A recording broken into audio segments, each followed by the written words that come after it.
match. I did mention on one of the very first videos I had that I did want to take you to a Newcastle United football match to show you the atmosphere and just to give you a little glimpse of the experience of going to a match day. So here we go.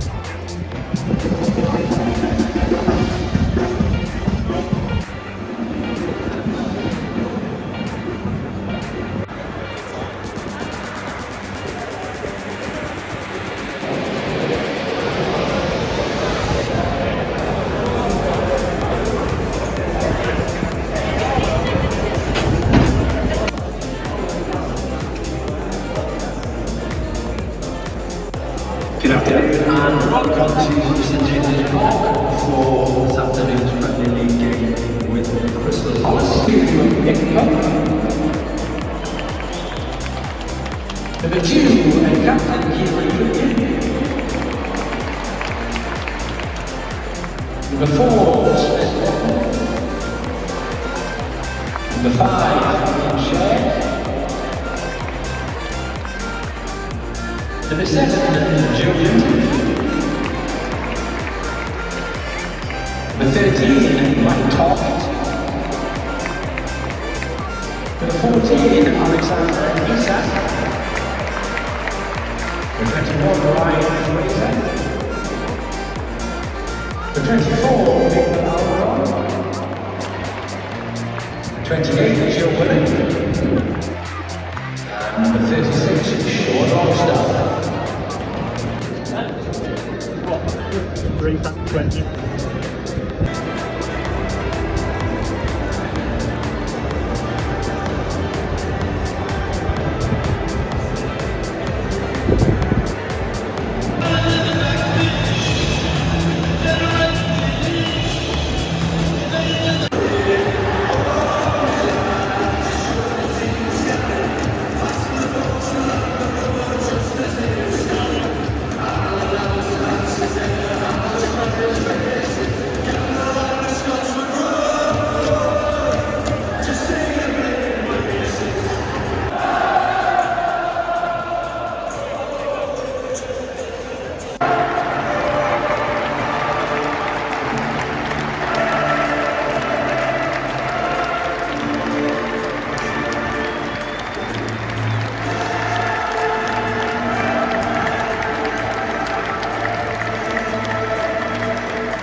Didn't quite get underneath that one, Dean. Unlucky. Same again, but now within 20.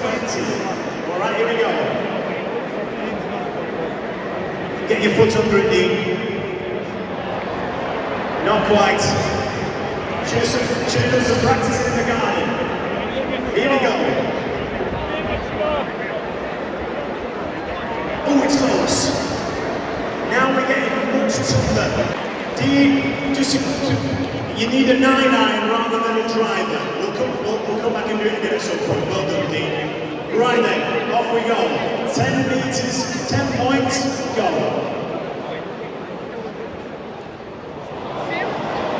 We'll start to get good at this as we learn a little bit more about the game.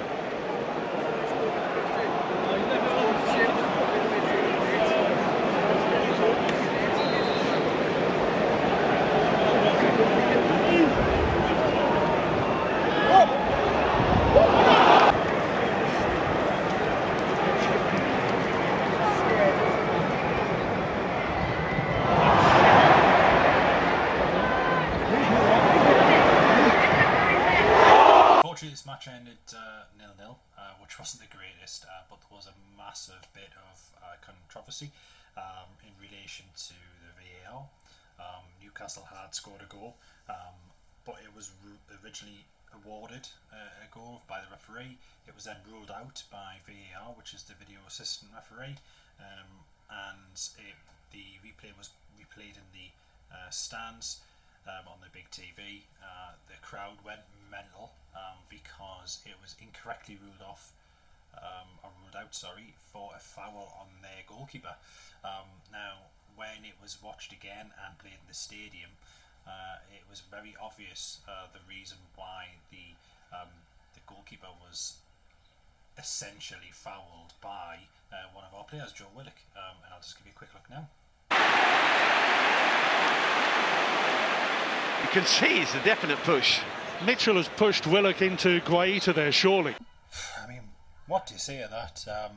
It's quite evident that the foul happened on the keeper because our player, Joe Willock, was pushed into their keeper. So, to me, there's two options. You either award the foul on the keeper, but then backtrack to award the foul on our player, resulting in the penalty. Or you think, well, it's only a foul on that keeper because their team fouled us, and then award the goal.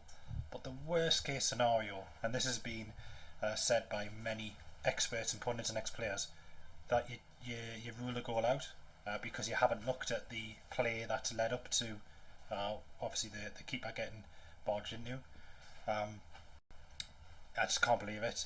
We're kind of robbed of 3 points. But Newcastle United have made a complaint because it's not just our game that it happened in. It happened in the West Ham game when they should have had a goal, and it was ruled out for a foul on the keeper. Keeper didn't even get touched. There was something happening in the Leeds game as well, so it has been a very, very bad week for VAR. So a complaint went in from Newcastle. I think some other clubs are going to follow suit, and to be honest, I think they should. I'm a supporter of VAR, really. I like it, but it's just too many mistakes now. It's not good. But we have been told that the VAR referee that was on our game, Lee Mason, is not going to officiate any games this coming weekend. So it's almost like a little bit of an admittance that they made a mistake, and he's almost like being banned for a game. But it shouldn't have happened. The other stuff that's come out as well is that there is going to be a whole review into it. The Premier League requested it, and also Howard Webb, who was one of the greatest referees England's produced, officiating in World Cups and Champions League finals and things like that. He's going to come in and be the head of the performance of the referees. So I think he's going to look after the VAR part of it, which will be great because something needs to be done. So we've got a point. It was not a bad point. Crystal Palace are a good team, especially with Pat Rivera as a coach. However, we should have had 3, but it's not been too bad start of the season. We've still got a few points so far, which is miles better than we were last year. I mean, last year we were 11 points by Christmas. It was horrendous. We're playing better football. We're getting results against teams that we didn't really get last year. So, you know, I'm still happy enough. We should have got 3 points. Yes, at the weekend. And just a quick notice about the tickets for the Crystal Palace match. I managed to get a hold of these tickets through a raffle because I don't have a season ticket anymore, unfortunately. I handed that season ticket back in a couple of years ago when Mike Ashley was owner of the club, and we weren't doing too well, and other reasons as well. But you know, that's one of the big reasons. These tickets I got from a raffle, like I said. It was a raffle for brain tumour research, so it was to raise money for them. It all worked on the bonus ball for the lottery. Thankfully, I won that. But the brain tumour research was it's obviously does a lot of research into brain tumours, brain cancers. You know why that happened, ultimately to try and prevent things that are happening or save people's lives. And it's all from my wife's friend Lindsay. Her brother unfortunately passed when he was 40 years old due to a brain tumour, so she's doing a lot of things to raise money for brain tumour research and the charity. So it was, even if I hadn't have won the tickets, the money went towards the charity was well worth it anyway. But a big shout out to Lindsay and the brain tumour research charity. I put some links in below to the fundraising pages and the charity itself. But enough about football and everything like that. I'm going to take you now for our little trip to one of the most iconic landmarks in the northeast. And a little tip: it's not the Tyne Bridge. And I've brought you to one of the most iconic landmarks in the northeast. We're on the edge of Gateshead, and I'll quickly show you what we've brought you to see.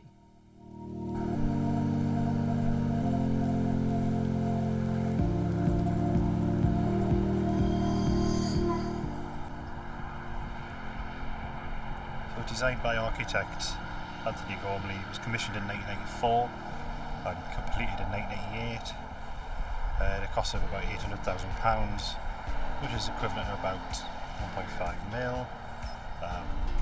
33 million people see it every year, which is helped by the fact that it's on the A1, which you can't really see there. It's you can see it approaching from the north, not so much from the south. So it stands 20 metres tall, and its wingspan's about 54 metres, which is bigger than a wingspan on a 757, which is quite unbelievable. It weighs about 208 tonne. It's got a lifespan of about 100 years, so it's not due for a change until 2098. It's steel. It is meant to rust to give it its colour. It was a lighter colour when it was first erected in 1998. But yeah, visible from the A1, it's something that you see coming back into Newcastle once you've been elsewhere down south.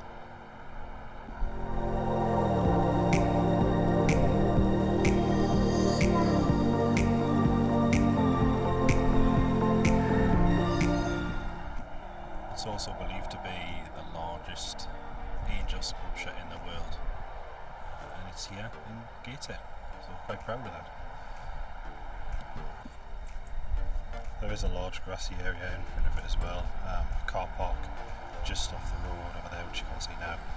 There is a little coffee van as well, just in case you wanted a coffee or anything to eat. I don't know if it's there all the time, but just over here there's some kind of memorial which I'm going to check out as well. So just a little area here, seems to be a few memorials. This one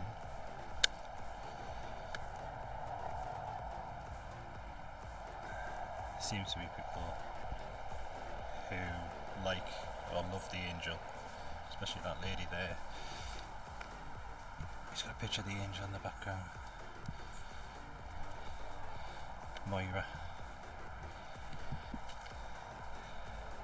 Careful. There's an Aston Villa t-shirt in memory of someone. Seems to be quite a few. It's a lovely little thing to do, especially if you love the area or from the area, or even just like the angel. It's a lovely little thing. Wow. She's a big girl. Can't even get the wingspan in the shot. There's many times when I've seen people queue up to get a picture at the bottom of the angel. It's a great photo opportunity. Unfortunately, this is the only bit that's here. You would have to go in and further into Newcastle, so you couldn't really make a day of it. But on the way past, you can obviously certainly see. It's actually signposted on a junction just off the A1 over there, behind the trees. So yeah, it's you just come off the A1 at the sign for the Angel of the North. Brings you up this way, and the car park ends just where that car's just passed there. Pull in, and like I say, there's a coffee van there as well. And really, it's not the best day today, is it? A bit wet. It's a bit wet. Really, you being a good boy? Are you being a good boy? Just to give you the scale of it, there's the old girl's feet, and she's quite tall with a huge wingspan. I'm just going to head down back towards the car because it's a bit wet. Like I say, you can just see like the A1 that way. It's just fields all around her. Just a bit, yeah, you can see the tip of her wing. Yeah, this little path, these paths just go around. There's a few bits to get up here, just walk around our feet. And now back towards the car park because it is a bit wet. I know with having nice weather, the hot tubs are in the gazebo, so I think we're going to go back now and heat the hot tub up, get my half fit, put some hot water in, then heat it up properly. With it being in the gazebo, the rain doesn't matter too much, so it's only 1 week to Florida. Very excited. So yeah, we'll go back home now and start packing for 7 days. You see all that box as well. It's actually quite a big car park here, which I didn't realise. And there's some electric charging points over there. And that was the Angel of the North. I consider the Angel of the North to be the northeast version of the Statue of Liberty. So Our Lady Liberty, if you will. I've been to New York a couple of times. Love the sight of Lady Liberty, Statue of Liberty just standing there. I'm not saying it's as good, to be fair. It's just, it means as much to us in the northeast as it does to the New Yorkers, or any American really, because it's just a symbol of that area. You see it when you approach the city from many angles. So yeah, it's Our Lady Liberty. And apologies if you can hear screaming kids. I do live very close to a school, so my back garden there backs onto the school field. They're obviously very excited because it's the second day back. They are running around the field in their playtime, and to be honest, it's one of the best sounds ever, really, to be honest, because you know, it takes you back to your youth. No worries, don't have to adult in any way, just chill out, run around the field and yeah, scream your heart out. But yeah, so it's a Wednesday. I go on holiday on a Sunday, so how many days is that? Well, including the day, Wednesday, Thursday, Friday, Saturday. So we've got 4 full days. It's crept up on us so quickly, and I'm so excited for it. I'm not even 100% packed. I've got everything on the spare bed, as probably everyone does. spare bed, cases, stuff to take with you. My brother-in-law and his fiance is travelling out today to San Francisco first. They're doing San Francisco, Yosemite, I think they're still doing, and they're also going to Vegas, and I think potentially LA as well. They're doing a little road trip, which I did something similar a couple of years ago, and they're going out this morning, so they're very excited, and we'll meet up with them. We're going out on the 11th, and they, I think, meet us on the 14th or 15th. So we're all going to join up as a family. There's going to be 9 of us all together in Florida. A little bit in memory of my brother-in-law, who unfortunately passed 2 years ago unexpectedly. So we're going to do a little bit of celebration out there for his life, and let the magic take over of Disney. It's 25 years, so I'm sure another 4 days will be bearable of waiting for it. But that's enough for today. If you have liked this video, please like and subscribe. I give the video a thumbs up. Let me see if there's anything that I should be doing differently, if there's anywhere that you guys would like me to show you in the Northeast, and I'll see you on the next one.